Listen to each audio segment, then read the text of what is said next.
Tes, tes, tes, tes. Halo semuanya, balik lagi dengan saya teman-teman ya di Trader ID. Seperti biasa, hari ini kita akan membahas IHSG dan 6 saham secara teknikal.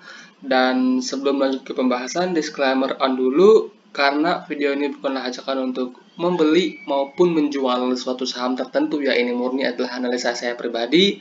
Jadi silakan untuk teman-teman analisa ulang kembali, karena nanti untuk keuntungan maupun kerugian itu kembali ke resiko masing-masing. Oke, yang pertama saya mau bahas IHSG.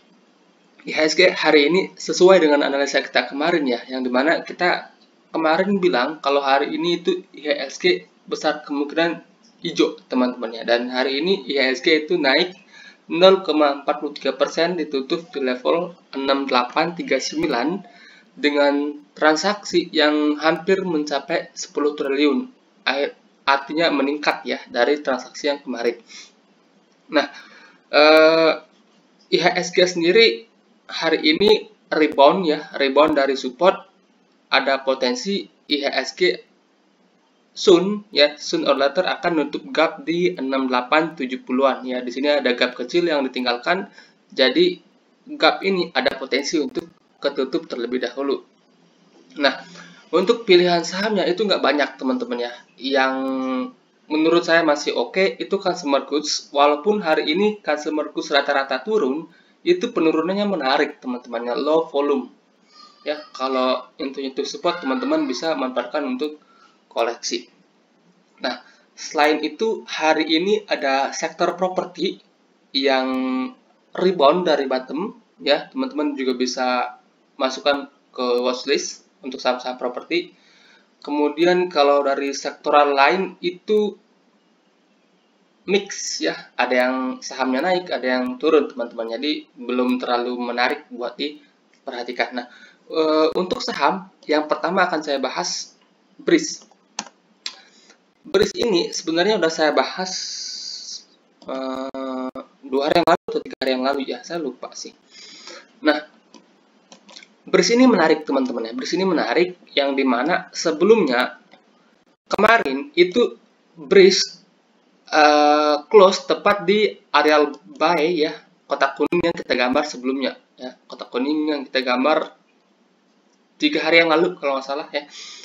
Nah, and then hari ini dia sempat nyentuh low di 1480, kemudian ditutup rebound naik 2,5%, ditutup di level 1652. Jadi BRIS ini menarik teman-teman ya. BRIS ini menarik, volumenya hari ini lumayan gede.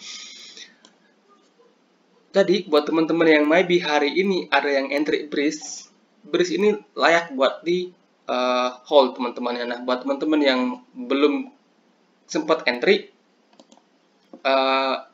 areal entry kita turun nih ya. Areal entry kita turunin 1600 sampai 1500, itu areal entry yang baru ya. Ini areal entry yang baru. Kalau besok-besok dia koreksi, volumenya kecil, teman-teman bisa manfaatkan untuk koleksi BRIS. Kalau menurut saya pribadi, ini BRIS masih oke. Dari segi volumenya juga bagus. Jadi BRIS itu ada potensi untuk reversal. Kalau BRIS mampu lewat dari 1750, itu menurut saya pribadi ya, BRIS akan kenceng naik. 2000 potensi kesentuh tahun ini teman-teman ya, potensi ya. Oke, itu untuk BRIS. BRIS juga oke. Selain itu BRIS juga ada katalisnya, yang dimana BBNI sama BBNI sama BMR, kalau nggak salah ya, BBNI sama BMRI itu mengurangi porsi saham di BRIS ya. Kemudian ada ada fund syariah yang cover saham BRIS. Jadi itulah mengapa BRIS itu ada lonjakan transaksi yang lumayan menarik sebulan terakhir. Oke, BRIS cukup oke. Kemudian ada GOTO.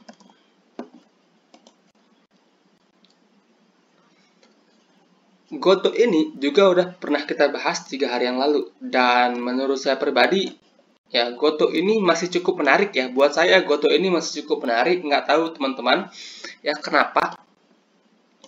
Di sini Goto nyentuh resisten ya. Senin lalu Goto itu nyentuh resisten dan dia masih ketahan. Habis itu dia turun. Turunnya itu dengan volume yang terus menurun teman-teman ya. Volume yang terus menurun. Nah, kalau seandainya dia turun lagi dan dikasih masuk area beli, saya akan entry ya.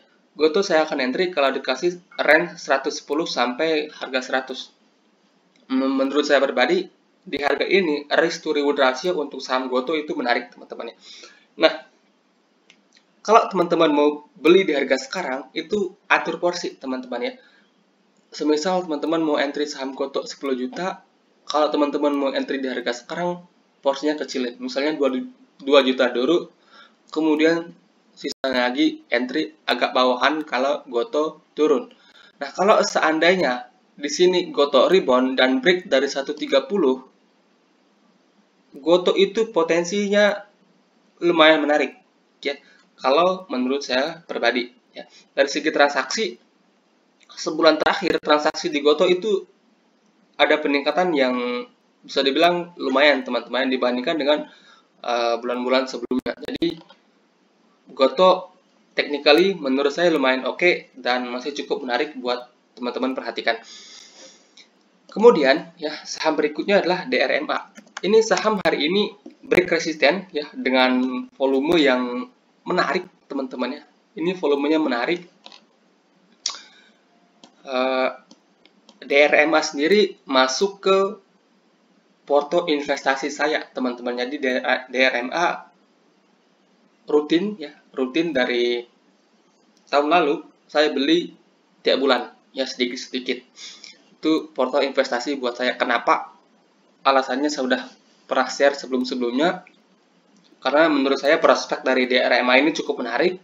Selain itu, DRMA walaupun baru IPO ya, ini terlihat cukup rutin ya untuk membagikan dividen. Jadi saya cukup tertarik ya untuk DRMA ini sendiri for investasi. Nah, untuk trading ini juga udah mulai menarik ya buat DRMA.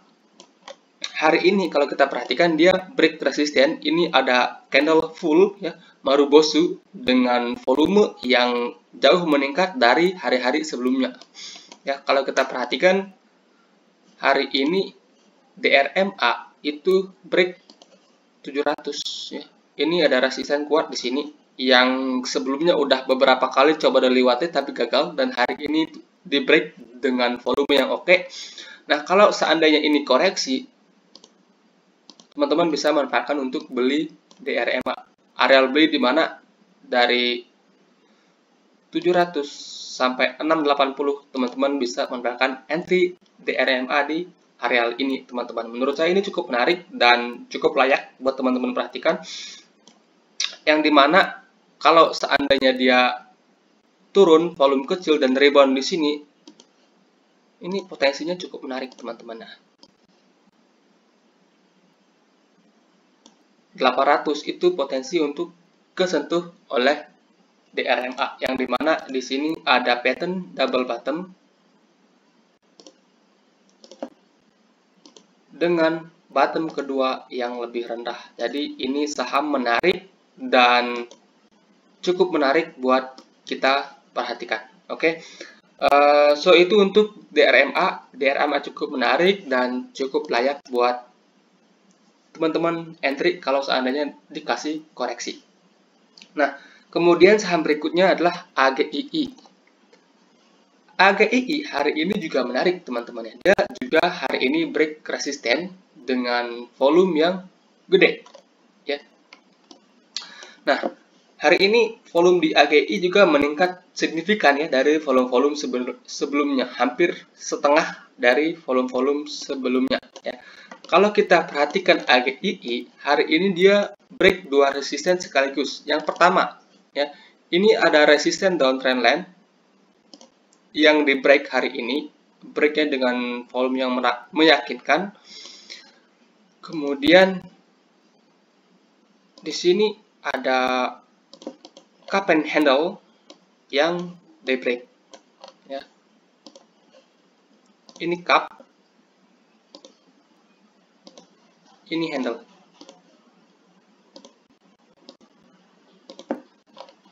Dengan potensi kenaikan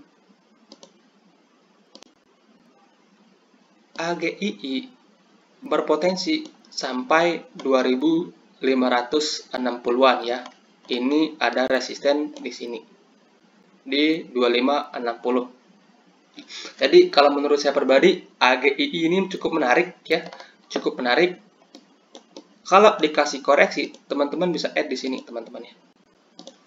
Di sini di 2200 sampai 2170 itu adalah areal support buat AGII. Kalau seandainya dikasih koreksi ke sini, volumenya kecil, maka teman-teman bisa entry untuk AGII. Menurut saya pribadi ini saham menarik dan ada chance untuk reversal dan kembali melanjutkan kenaikan.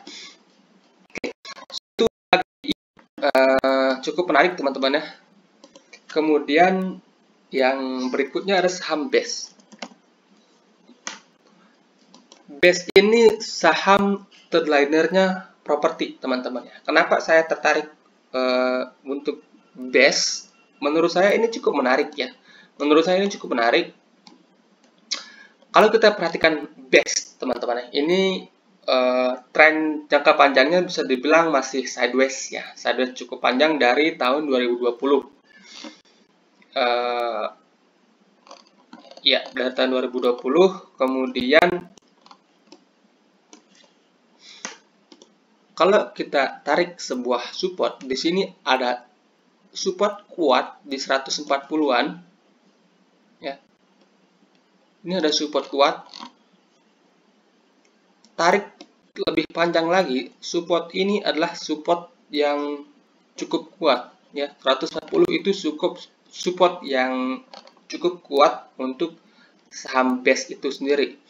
Selain itu, ya di sini per saat ini ya 140 itu juga dekat dengan MA200. Jadi saat ini BES itu sedang berada di support kuatnya teman-teman ya, di 140-an. Jadi kalau bicara risk to reward ratio, risknya sekarang tipis teman-teman ya. Risknya tipis walaupun ini potensi untuk dijebol, tapi kalau teman-teman cut loss itu nggak sampai 5% ya, nggak sampai 5%. Jadi risknya kecil teman-temannya untuk teman-teman kalau tertarik entry BES.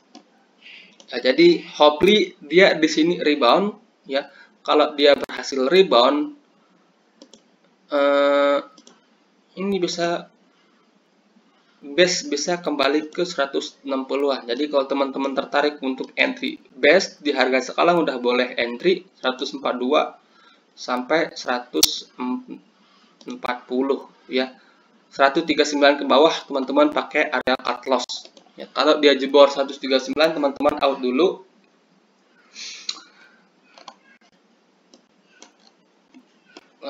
Ya. Kalau dia jebol 139, teman-teman bisa consider untuk cut loss, ya belinya di harga sekarang, oke. Dengan target kenaikan bisa sampai 160-an ya. Jadi kalau kita bicara risk to reward ratio, risknya segini, rewardnya segini. Jadi menarik ya buat teman-teman yang trading. Oke. So itu untuk BES ya. BES cukup menarik. Kemudian yang terakhir saya membahas saham MEDS ya, ini saham yang baru IPO ya, dan menurut saya cukup menarik ya buat diperhatikan. Kenapa? Seminggu terakhir ini ada lonjakan volume yang lumayan gede teman-teman ya. Ini naiknya dengan volume gede-gede, kemudian habis itu turunnya dengan volume kecil. Ya, ini menurut saya cukup menarik ya buat kita perhatikan. Walaupun hari ini sahamnya ARB, tapi ini menurut saya masih cukup layak buat kita masukkan ke watchlist untuk mencari areal-areal entry yang menarik. Nah, kalau kita lihat dari sisi technical, MEDS ini udah beberapa kali mencoba lewat dari resisten 230 ya. Ini udah beberapa kali coba dilewati tapi masih gagal. It's okay ya. Nah, kalau besok KRB itu udah menarik teman-teman ya. Kalau besok KRB itu udah menarik. Areal 160 sampai 150 itu areal beli yang menurut saya cukup menarik ya. Kalau dikasih di kotak kuning ini, MADS ini menarik ya. Kalau seandainya dia turun lagi ke sini, risk to reward ratio-nya akan oke, teman-teman ya. Di bawah 140 itu area cut loss. Target profit yang pertama itu ada di 230-an. Ya. Jadi menarik ya. Ini menarik.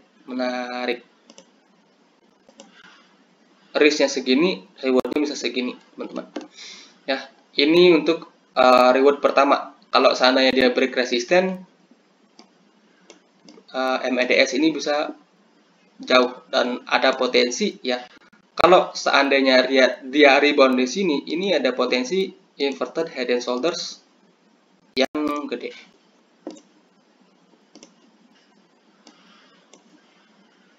Kalau seandainya ini kejadian, teman-teman ya. Nah, itu. Kalau seandainya kejadian inverted head and shoulders fix break dari 220 itu bisa kenceng. Oke. Itu untuk pembahasan kita hari ini. Semoga bermanfaat teman-teman ya. Dan selamat malam.